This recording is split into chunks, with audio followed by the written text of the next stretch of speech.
4 chilling, true night shift horror tales that will haunt you. These are first-person accounts shared online. Names have been changed where necessary, and minor details may have been altered for privacy. What follows are the stories the workers told me, what they felt, what they saw, and the things that kept them awake long after their shifts ended. Here's what the clerk told me. I worked nights at a small roadside hotel on a 2-lane highway. Nothing fancy, a faded sign, a handful of rooms, one of those lobbies with a sagging couch and a vending machine that never quite gave change. My shift started at 11. Most nights were the same, a few check-ins, a couple of late deliveries, the humming fluorescent lights, the TV playing a quiet, never-changing loop of local news on mute. You get used to the way the building holds sound after midnight. Footsteps sound different. Voices sound thin. The dark has a shape. He checked in about 10 past 11. Tall, nondescript coat, baseball cap low. He handed me a card and an ID that looked fine at a glance. He said he'd be in for the night and asked for a ground floor room. There was nothing about him that made me stop the clock on my pen. He paid cash and took his key. I remember the way he hesitated at the glass of the lobby door, like he was taking a second to let the air of the night reach him before stepping out. He walked past the vending machine, and I watched him go down the hallway. About 20 minutes later, I noticed him again, sitting in one of the lobby chairs with his hands folded, staring at the blank TV, not watching it, just looking at it, like it was a face. I thought he'd be leaving. I thought he'd be asleep in his room. Instead, he sat there. He didn't read. He didn't fidget. He sat and stared. The first odd thing was a laugh, quiet, almost like someone clearing their throat, from the stairwell. I checked the security cameras. The lobby feed caught him sitting. The hallway cam showed him walking toward the stairs, lingering halfway up, then going back downstairs. That's when the little hairs on my arms stood up. People come and go, but you notice patterns. You notice the small things that feel off. He began wandering the hallways. At first, it was little things, standing outside doors longer than he needed to, turning his head as if listening for something behind a closed door. The thermostat beeped once as the heat kicked on, and he looked at it like someone checking for a heartbeat. When a trucker came in for coffee, the man nodded but didn't speak. He kept his distance, but he was always somewhere the cameras caught him at odd angles. A shadow in the stairwell, a silhouette against the glass of the office door. I told my manager. I called him out by the desk phone and said, "There's a guy in the lobby who shouldn't be here." He came down from his office on the second floor and peered into the camera. Ask him to check out or call the police. I'm not proud of my voice then. It sounded small. I approached the lobby and told the man there was no problem with his room, that housekeeping would be in the morning if he needed anything. He smiled in a way that didn't reach his eyes and said, "I prefer to watch." Later, when I looked back through the shift log, there was no check-in recorded by that name. The PMS showed an extra card used to access a room, a card that did not match anything in our system. When I pulled up the swipe logs, there was a gap, a sequence of entries that made no sense. It was like someone had walked through the building outside of our timeline. We had a keycard system that was supposed to be airtight. The key had to be assigned.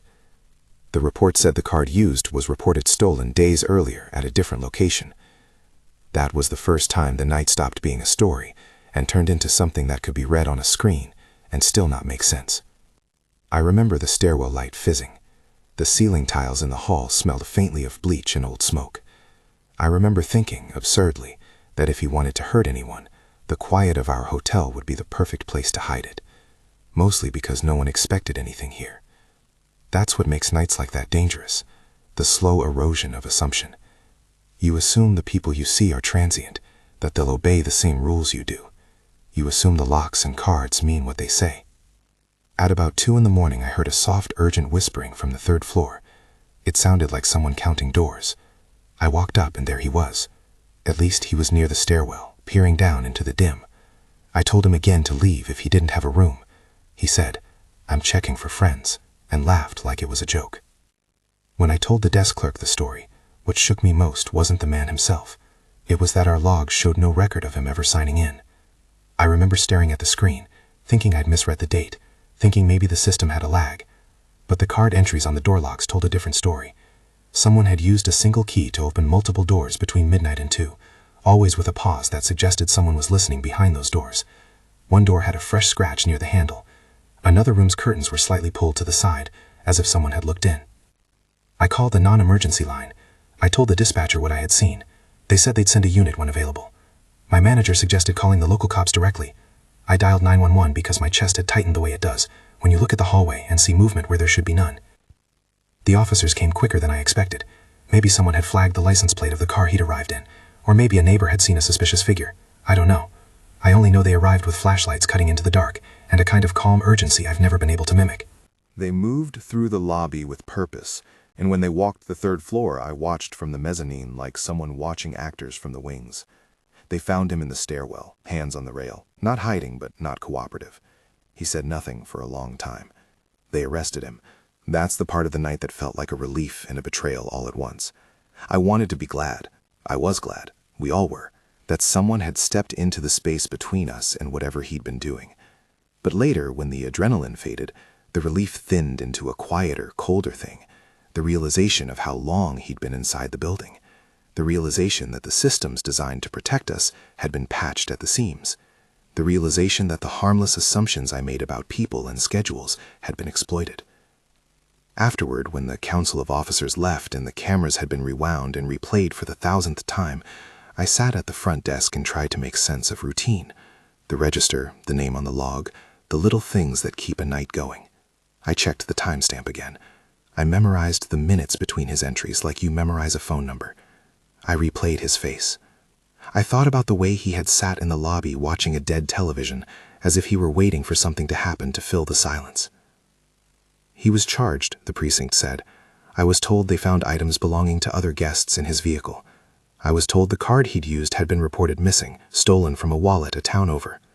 All that was verifiable through the officers who spoke to us at the desk. It didn't make the images less strange. Weeks later, I'd still catch myself scanning the hallway at odd hours. I'd stand behind the desk and count doors like it was a ritual. Sometimes when the vending machine clanged, I'd flinch, half expecting him to be sitting in the same chair, watching nothing. That is the real damage of nights like that. Not the arrest, not the paperwork, but the small, persistent change in the way the world looks after dark. The corridor no longer seems a corridor. It feels like a possibility. If you like true night shift stories, hit like and subscribe. Stick with me, there's more. Here's what Meredith told me. I worked the overnight shift at a gas station on the edge of a residential loop. It was one of those places that sits open because it has to. Nobody expects much to happen there, and that's what made it attractive to people who wanted to be seen and not known. My shift started at midnight and ran until 6. For me, the routine was a kind of armor. Sweep the floor, count out the lottery slips, check the cameras, make a pot of coffee that sits warming in a stained thermos on the counter. Most nights, nothing remarkable happens. Most nights you trade the same faces of tired drivers and delivery people. Most nights you count the minutes by the chilled glow of the cooler lights. He started coming in 4 nights after I began. At first, he was casual. He'd buy a soda, linger near the chips, say something offhand about the weather. His name was Paul. He said it on a Tuesday, like it was important I remember it. He complimented the way I stacked the cigarettes and the crookedness of my handwriting behind the register, the little loop I always did when I wrote the time down. I told him thanks, made a joke, thought nothing of it. The second night he came back and said, "Nice handwriting, Meredith." He didn't say it like a compliment. He said it like a piece of information. The hair on my arms rose. He ordered a coffee and watched me make it the way you watch someone making something you plan to eat later. There are people who pay attention to the smallest things. Then there are people who collect them. He began to show up at different times. Sometimes he'd be there at closing. Sometimes he'd be there at 2 in the morning when the rest of the town was quiet and the pumps were empty. He would learn my brakes and show up in the parking lot the second I stepped outside. He always had a way to avoid the cameras. He'd stand outside the range, linger by a lamppost, or he'd shift his position so the feed caught only the side of his face. Once I asked him to leave. He smiled and said, "I'm just making sure you're okay." He said it like a question and like a statement, both at once. The thing that changed everything was the photograph. One morning, at 3:30, when the rain had stopped and the parking lot smelled like cold asphalt, I saw it on the counter by the register. A Polaroid. Close-up of my face from the side, the shot angled like someone who'd taken it for a window while I was stocking the shelves. The flash had flattened the background. I could see the outline of the cooler and the sequined jacket of the mannequin near the front door.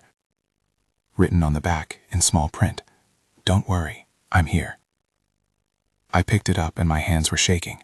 The instant my skin touched the photo, I felt exposed. I held it under the counterlight, and my reflection looked like a stranger. I thought, obviously, of privacy and cameras, and the impossibility of catching someone who knows how to avoid glass. I thought about the nights he'd watched me from the parking lot. I thought about the way he'd said my name like he'd practiced it. I told a coworker, Ben, and he laughed it off and said creeps don't get to dictate our lives. He covered my shift the next night because I asked, and because he said he'd be fine keeping an eye out. I called my manager. He put me on a different part of the schedule for a week and told me to file a report if anything else happened. The report sat in a drawer for a day, and then another. The police took the photograph when I brought it in, and they told me they'd look into it. They asked questions that made me say everything twice, and suddenly smaller than I felt. Paul shifted from odd to methodical. He started leaving little things in places no one would think to look on a slow night. A receipt folded and tucked under the register drawer. A hair tie on the floor by the back door. A coffee cup with the lid on but no cup inside, like a token. He knew my break schedule. He knew my bus times. Once he called while I was working and said my name like he'd practiced it, and then hung up when I told him to stop calling. There were nights when he would sit in his car across the street and watch the store light like a beacon. Customers would comment to me, like they were helpful. "Yeah, there's an old car that parks out by the stop sign sometimes. Creepy." The police checked out the license plate one time, but it returned as registered to a rental company, and then suddenly registered to no one. It felt like a blank in a story, where I needed a paragraph to explain the person who had been collecting me. One evening as I was closing, I found another Polaroid taped to my windshield. This one was a shot of me locked inside the gas station, seen from the pump island. The timestamp on the paper was from 10 minutes earlier. My breath caught. I looked up and the parking lot was empty. My phone buzzed with a text from a number I didn't recognize. "You left your pen." The pen on the dashboard was the one I used. I didn't know if I was being watched and cataloged or if someone had walked up and left these things as an ugly joke. I did know the feeling in my chest had the gravity of a thing that would not leave. People told me to move, to change jobs, to be dramatic. I felt guilty for wanting to be dramatic. Who was I to take my fear and put it on display? But every night I came to work and the light was on and I was behind the counter, and everything felt safer as long as I pretended every small sound was nothing. Then a customer would step in, or a delivery truck would back in, or the buzzer on the back door would go, and I'd realize how thin that pretense was. He started leaving notes with times. On the underside of the paper napkin dispenser, "I like the way you tilt your head." On a receipt stuck to the coffee machine, "Sat right here, 217. He knew when I made my coffee. He knew when I took my jacket off. He knew the routine of my nights down to the exact minute. If these are the actions of someone infatuated, then his infatuation had become a record. It was a ledger of my nights. There were nights when strangers stayed.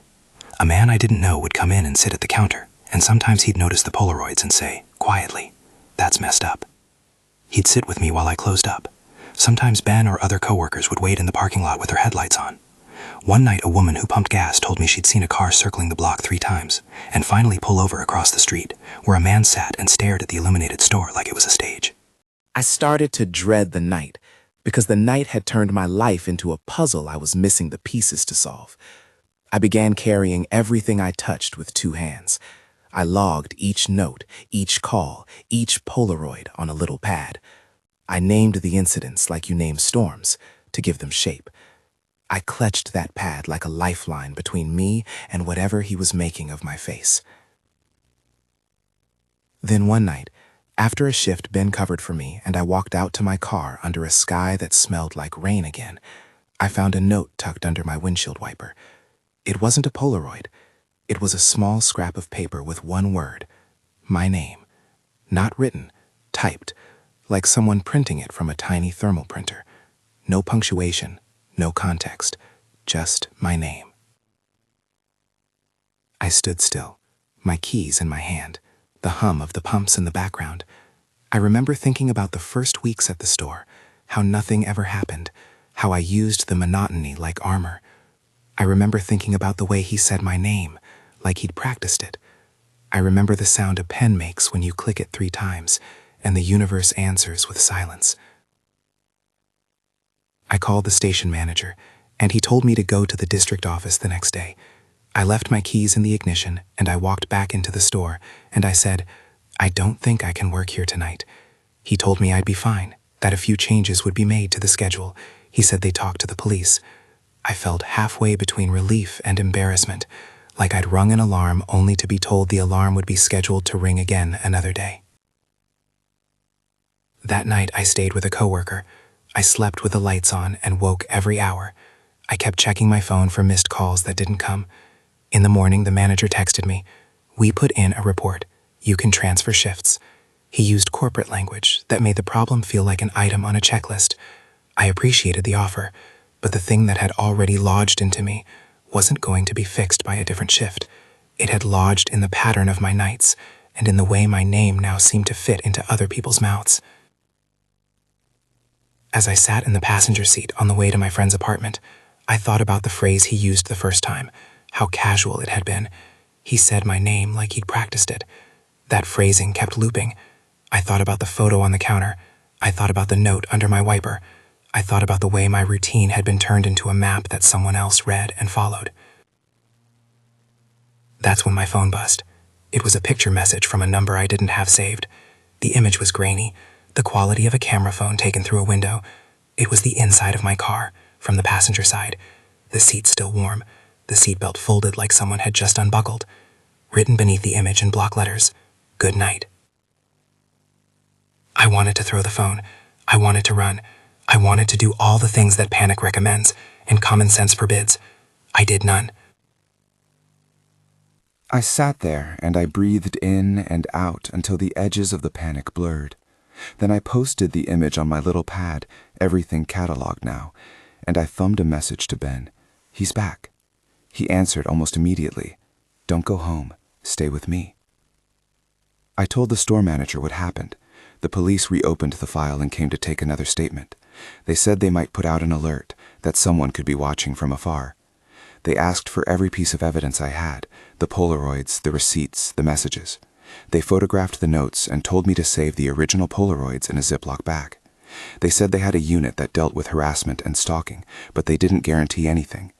That's the blunt, procedural thing about police work in small towns. They have to triage, and they have to ration resources against 1,000 other nights where people wake and find small tragedies.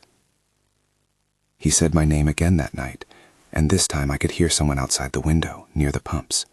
I slid the curtains closed and curled into the couch in Ben's living room and tried to sleep with the light from the TV like a barrier. I kept thinking about how he had learned the pattern of my life without my ever knowing. I kept thinking about how careful I had been, and how my being careful had still not been enough. And it wasn't just about me, it was about the place, about how a storefront becomes a house in the dark, how a human routine can be cataloged like inventory.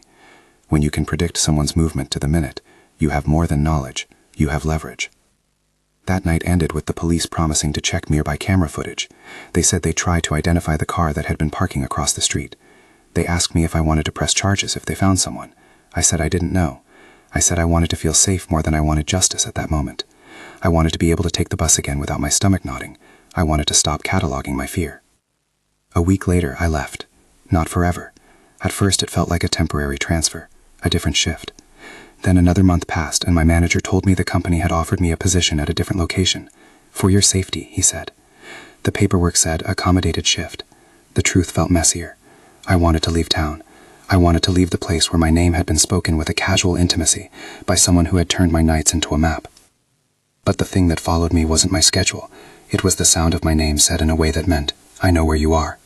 It was the photograph, the receipts, the little signs that someone had been assembling a record of me. It was the way people around me, when they heard my story, would look at the street and say quietly, "That's not normal." They would say it like a prayer. I woke up sometimes imagining the worst, and the more reasonable I thought sounded, the worse the wound. I tell myself now that I did the right things, reported, documented, transferred. But the aftertaste of that fear, the way the name sounded in my head, did not go away. Sometimes it came as a midday thought. What would happen if a necktie of circumstances brought him back across my path? What would happen if a casual misstep put me alone again, under the glow of the pumps? On a slow Tuesday, at a cafe we had for breakfast, Ben handed me a small envelope and said nothing. Inside was a picture. Not a new one. An old Polaroid one of the first nights. He said, "I don't want you alone." I folded it back into the paper and swallowed whatever relief I felt, because protection is a thing people offer, and it is not the same as safety. When the manager finally called to say that the man the police had focused on was in custody, reported on another case, arrested where he'd been living, the thrill of relief was brief. The police said they found a notepad in his apartment filled with times, names, and small observations about people. They said there were Polaroids, enough to fill an envelope. I was told he'd been charged in connection with trespassing and an evidence seizure was underway. That was the official end, the judicial punctuation that made my story part of a file. But my confrontation with the fear, the small daily practicalities of making sure my curtains were closed, of walking through a parking lot in daylight, of answering a phone when I didn't want to, lasted far longer.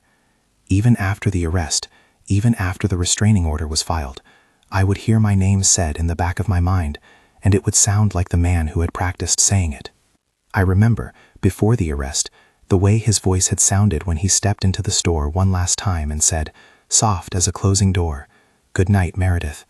He said my name the way a person says a favorite line from a play. He said it like it belonged to him. That should have been where the story settled, but it isn't, not completely. There are pieces that only fit if you time them together. There are the nights that Ben sat in his car with the headlights on, and the nights I waited until the other customer left to walk to my car. There are the small rituals you develop to fool your own fear. But knowing the man was arrested didn't erase the Polaroids from the countertop or the note under the wiper.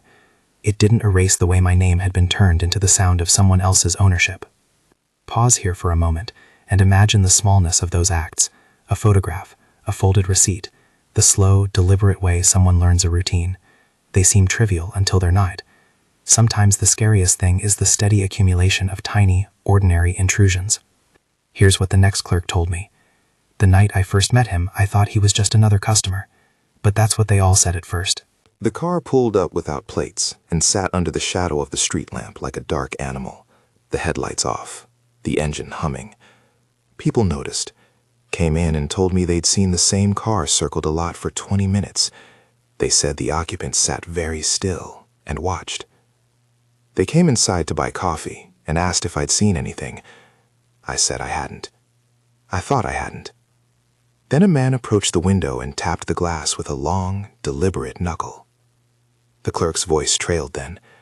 At that moment, the narrative shifts, the tension ratchets, and the room holds its breath. I'm going to stop here for now, because the rest of what happened needs space. The nights that follow fill in the pattern, the origin of the cars, the way a community steps in, the near misses that leave a person more wary than wounded. I'll tell you how the next nights unfolded, how the Good Samaritan stayed, and what it meant to discover that the lodges of strangers can sometimes be the thing that keeps you alive. But first, let the silence hang for a beat.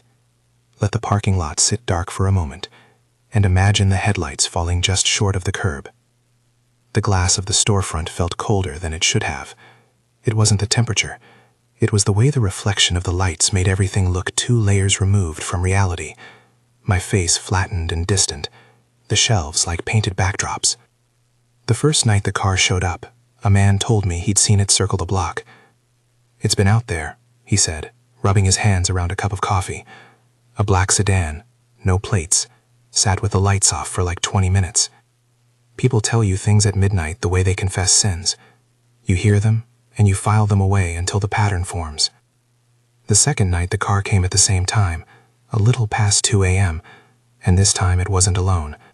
2 cars without plates parked a block apart, engines quiet. You notice people when they stay. Customers would come in pale, shake their heads, buy a Gatorade like it would restore their calm. One regular, a night shift nurse, leaned on the counter and said, "I don't like how still they sit." Still, not watching as you'd expect, but sitting like statues, heads turned, not moving. She tapped her fingers on the countertop like she could drum up some courage to leave. The parking lot looked wrong. The empty spaces where cars should have been, the lampposts casting cones that didn't reach the curb. The cars looked like islands of nothing. Once someone walked up and tapped at the glass, slow as a metronome. I pressed my forehead to the cool pane and watched a silhouette lift a hand and press it flat against the interior reflection. No one stepped forward. Most people don't want to be the one to start trouble at night. That's how small things escalate. Silence, and the polite hope that someone else will call the police. The first time I dialed 911, the dispatcher took down the plate numbers as best they could. No plates. The man on the line said he'd send someone when he could. I cataloged the time, the color, the shape of the car, and the shift note like one might count stitches after an argument. Writing down details is the way a fearful mind tries to make sense of the world. It's not about evidence sometimes. It's an attempt to give shape to a muddled thing. There were nights when a single car would sit, engine off, and a figure would light a cigarette and stare at the store like it was lit from within by some private fire. On other nights, 2 cars would roll in and stop, their occupants not stepping out but tilting their heads as if listening. Customers would come in waves, buy something, and then linger.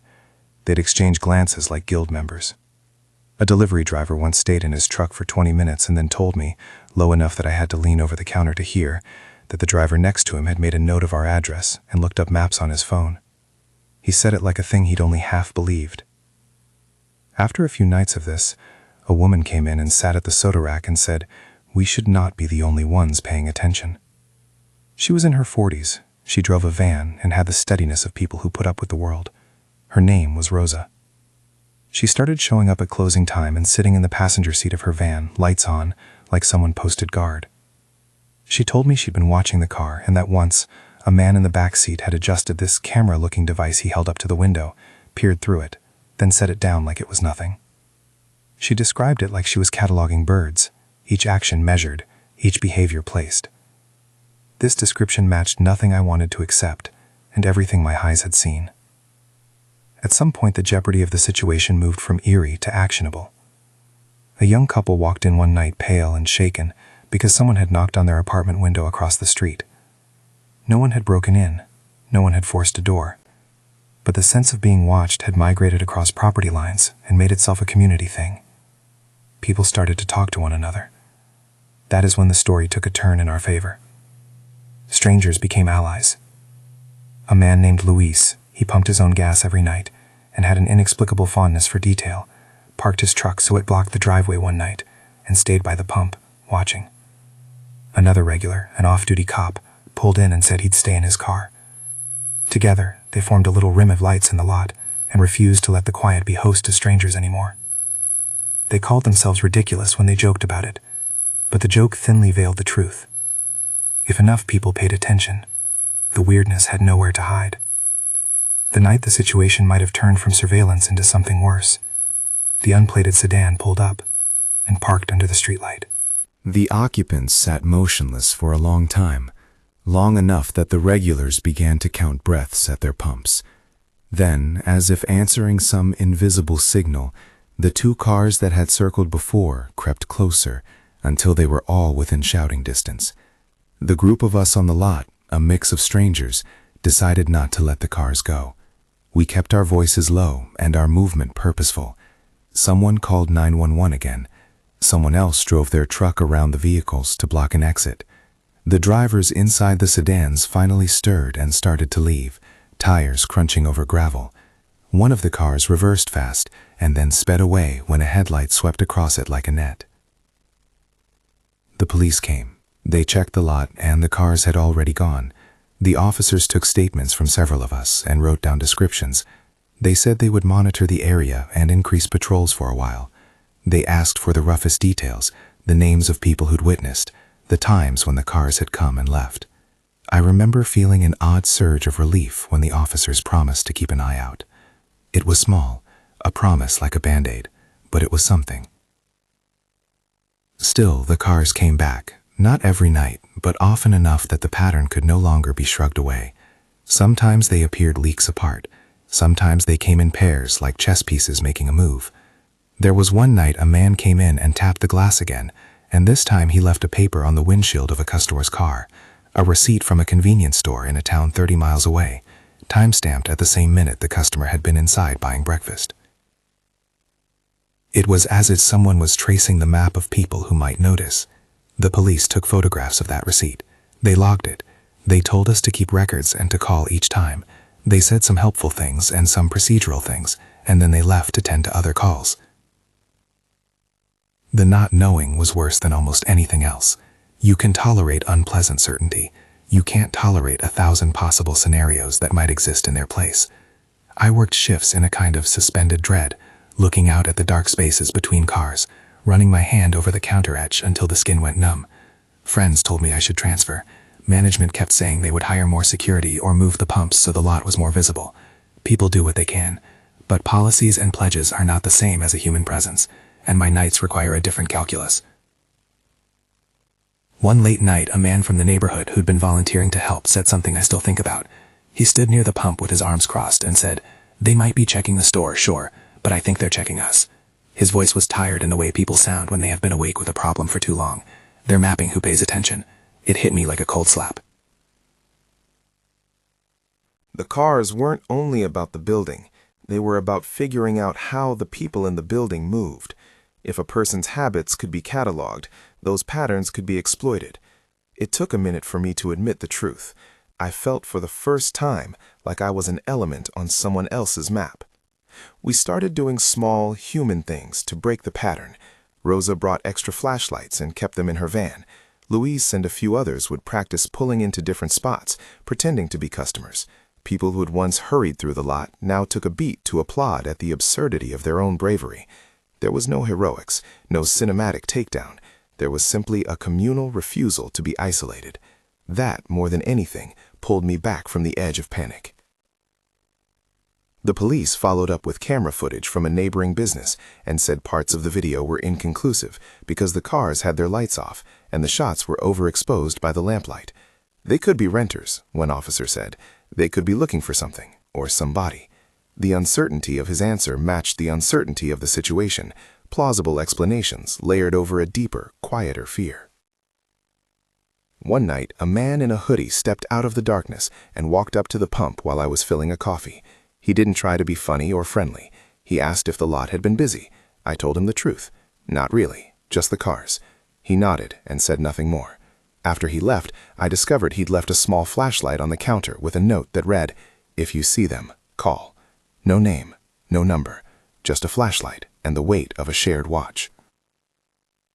The last time I saw those cars pull across the lot in their silent, patient way, they had the look of things that had been watching me for months. They stopped under the same tree, the one with the broken branch that cast a crooked shadow, and when they left nothing behind but the impression of being observed. No one ever got out. No one ever left a confrontation. The police increased patrols for a few weeks, and then, as things routinely do, attention drifted. The cars didn't come as often. Months passed, and the nights resumed their basic cadence. A trucker, a lonely driver, a man running in from the rain. But even when the cars disappeared, I kept the habit of scanning the lot. It became mechanical, my eyes patrolling for anomalies.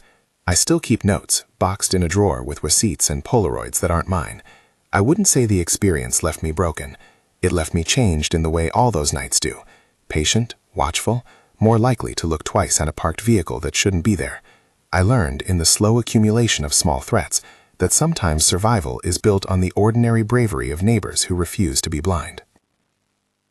He, whoever he was, never came back to our pumps in a way that became visible to everyone. The stories you hear in small towns tend to taper into rumor or resolution.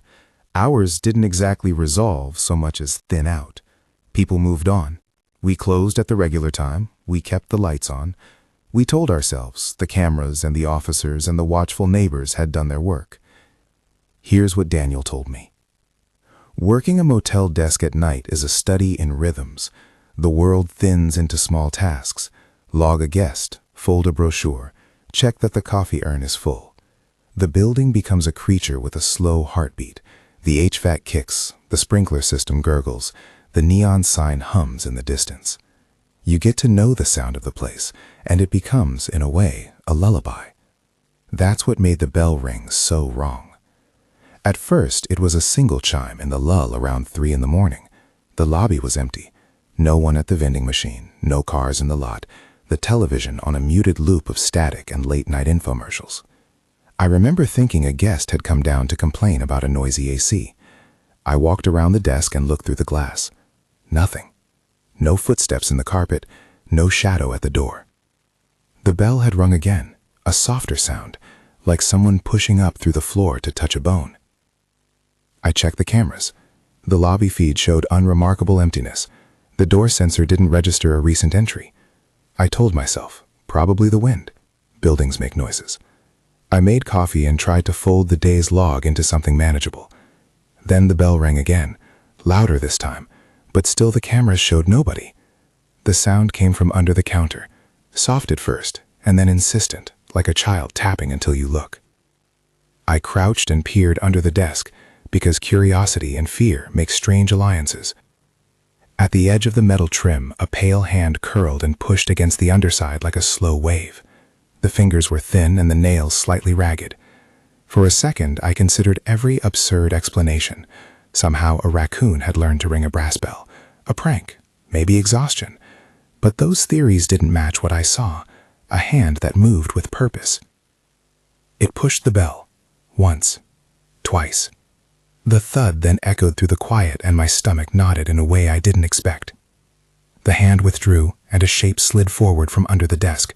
A man, curled, crawling, as if he'd been living in the shadows of the building and now decided daylight could be postponed. He surfaced with a steady, ungainly grace and looked up as if he'd been asleep and had just remembered his errand. He didn't beg, he didn't rattle chains or dance in the light. He prowled the lobby like someone cataloging the furniture. He opened the brochure rack and rifled through pamphlets with a tenderness I couldn't reconcile with the trespass. He rattled the office door and listened for a response, his head cocked like an animal trying to understand a new sound. When I stood up and asked what he was doing, his voice was thin. He said nothing coherent. He looked at me with eyes that had the unfocused patience of people who live nocturnally, and he moved with the confidence of someone who believed the night belonged to him too. I fumbled for the radio and called the number for dispatch. While I waited, I tried to fill the room with words so that the man at my feet couldn't slip back into the dark. "You can't be under here," I said. "You're not supposed to be in the lobby." He smiled, and it was a small thing, too human to ignore. He said, "I just wanted to hear it ring." He sounded like a child offering an excuse for mischief, and like a stranger confessing a habit he could not resist. The cameras later showed him emerging, his clothes dusty and gray in the grainy feed, a small rock balanced near the office door where someone had tried to prop it just enough to catch the latch. The footage, when the officers rewound it, caught the prop and the man's slow exit down the corridor, leaving behind a trail of small disturbances, a brochure misaligned, a sugar packet scuffed on the carpet, the bell's brass dulled by fingers that had known other surfaces. When the patrol car pulled into the lot and officers were on the mezzanine, the intruder was gone.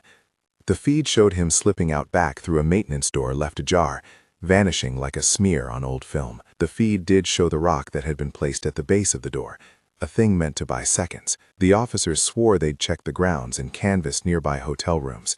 They took my statement and asked me to describe the hand, the bell, the way he'd smiled. They asked about previous nights, about anything unusual. I told them about the bell ringing on its own a week before, and about how once I thought the noise was the plumbing. They wrote it down and thanked me, and left with the faint professionalism of people who handle disruptions all the time. Weeks later, I was replaying the event in my head like a scratched record. The image that had lodged itself under my ribs was not his crawling or the rock. It was the hand. Something about a hand coming out from under where you sit is the kind of image you cannot scrub clean. Hands are private. They carry histories. That one had found its way into my space and used my bell as if it were a toy. You can survive an intruder in the sense of your body not being harmed, but you cannot always recover the feeling of being seen from beneath where you live. The manager called a meeting and we talked about protocols. We checked the locks and the lighting and ordered a placeholding sign for the maintenance door. "Leave the light on," he said, like a talisman. We changed the patrol schedule with the local officer who sometimes did rounds. We reviewed tape, and I watched the man walk past the vending machine in a way that made me think he had rehearsed the rot in his head. They told me they found footprints in a service corridor that suggested someone had been hiding there for hours. They said they suspected a transitory homeless person or someone with mental health issues. I kept that word in my head, suspected, because it was a soft place to put the jagged thing we'd seen. After that night, I stopped sitting with my knees under the desk. The easiest acts of safety become ritual. I put a chair up against the counter at closing. I left the light on in the office. I kept my keys in my jacket rather than in the drawer. Those changes were small geometry of fear, rearranging space so it felt less exploitable. Complacency is dangerous, but so is living with constant alarm. I still have nightmares where the bell rings and the cameras show static. I wake up and replay the footage in my head and then check the locks like someone doing a liturgy. Some people told me I overreacted. Some told me to look at the humane side. Maybe he was hungry. Maybe he was cold. I tried to honor both instincts. I wanted to believe in compassion. I also wanted to believe in safety. Both truths can sit together until one asks too much of you. The worst part was how ordinary it all seemed afterward. Guests would come down for waffles in the morning and laugh about the power outage that never happened. I would glance at the corner of the lobby where the bells sat shiny and unremarkable, and my throat would tighten. I'd think about the hand that had learned the bell's sound, and my fingers that pressed it now and then to test that nothing remarkable had happened. The motel returned to its rhythm, but the rhythm had picked up a hitch. There was no dramatic capture, no satisfying end. The footage showed a man who had used architecture like a cloak. The officers said they would increase checks, and sometimes they did. Sometimes they found fresh rib prints. Sometimes the lot remained quiet, and the bell stayed mute. The intruders simply disappeared into other nights, and that disappearance is what unnerves me the most. A person can be inside your building without the world knowing how long they'd been there. Weeks later, a guest asked about the bell, as if we shared a joke. He said, "You ever get creeped out by those old bells?" I told him, brisk and practical, that sometimes old things make new sounds. He laughed and went back upstairs. That was how the world keeps going. People laugh and sleep and make plans, as if the night is a reliable thing. The bell rings for some, and for others it is just brass on a counter. But for me, sometimes when the lobby is empty, and the neon is the only color left, I half expect it to ring, not because someone is at the door, but because the idea of someone under the counter pressing it has taken up a permanent corner of my mind. After the incident, I didn't sleep well for a while. I found myself rehearsing small interactions, imagining the ways someone could get in and how I would respond. I learned the odd comfort of camera angles and the way a monitor screen light makes the world feel safer. I bought a small bell of my own and put it on a shelf at home. It was ridiculous, I know. Life is full of little rituals that feel like armor. Still, I would rather be ridiculous than unprepared. Closing reflection. All 4 of these nights share a thin thread, the erosion of routine into an uneasy awareness that the night is porous. We assume locks, lights, and numbered rooms keep us whole. These accounts show how easily those borders blur. Each person I spoke to did what they could, called authorities, documented oddities, asked for help, leaned on friends and strangers, and in each case the intervention when it came in forms both official and human. There are no universal answers here. The police did what they could. Managers tightened policies. Co-workers stayed late and watched. Sometimes an arrest closed a file. Sometimes the only victory was a group of neighbors leaving their engines running to make a ring of light in a parking lot. Those are not heroic epics. They are small acts of care that matter. If you work nights, trust the small details. Save timestamps. Photograph suspicious things. Call someone and ask them to stay with you if the gut says so. Report occurrences even if they feel petty. Evidence has a way of becoming useful later. And when possible, lean on your community. Strangers who share a space at 3 in the morning sometimes become the only witness you have. If this set of stories unsettled you, you're not alone. Night shifts change the way people think about time and privacy. They teach a kind of vigilance that becomes part of the workday and the person you are. For those who lived through these nights, the aftermath is as real as the events themselves. A habit of checking corners twice, a folder of Polaroids and receipts, a restraining order, a transfer to a different store, the lingering image of a hand where hands should not be. If you found these stories gripping, take a moment now to subscribe and share this video with someone who works nights. If you work nights yourself, leave a comment with the scariest thing you've ever heard on a graveyard shift.